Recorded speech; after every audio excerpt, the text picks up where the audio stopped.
দর্শক KTV24 এ স্বাগত জানাচ্ছি। আমি ইনামুল হাসান। আপনাদের জানিয়ে রাখি কেশবপুর উপজেলা নির্বাচন কিন্তু চলছে আজকে। সেই নির্বাচনের ভোট গ্রহণ কিন্তু সকাল ৮টা থেকে শুরু হয়েছে। আপনারা জানেন যে এই ভোট কিন্তু ইভিএম এর মধ্যে ভোট হচ্ছে।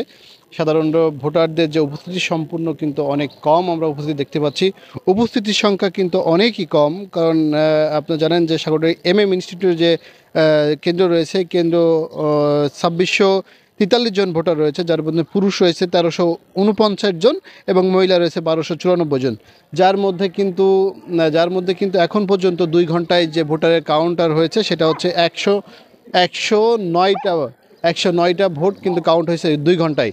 এখন পর্যন্ত আমরা ৩ থেকে ৪টায় কেন্দ্রে গিয়েছি, সেখানে কিন্তু ভোটার উপস্থিতি একদম কম আমরা দেখেছি। আমরা এখানে যেটা দেখানোর চেষ্টা করছি সেখানে হচ্ছে, এখানে কিন্তু আপনারা দেখতে পাচ্ছেন যে এখানে যে কেন্দ্র রয়েছে সেই কেন্দ্রের মধ্যে কিন্তু তেমন কোনো যে ভোটাররা যে উপস্থিতি সে উপস্থিতিটা দেখা যাচ্ছে না, এবং ভোটার উপস্থিতি খুবই কম আমরা মনে করছি। কারণ এখানকার যারা দায়িত্বশীল আছে তারা বলছেন যে সময়ের সাথে সাথে সেটার পরিবর্তন ঘটবে এবং সময়ের সাথে সাথে ভোটার উপস্থিতি বেশি হবে বলে মনে করছেন। কিন্তু এখন পর্যন্ত আমাদের কাছে যে তথ্য রয়েছে সব মিলে ভোট আমরা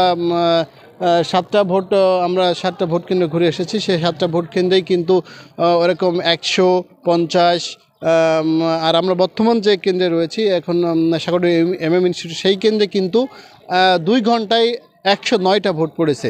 সাগরডি থেকে ইনামুল হাসান নাইম।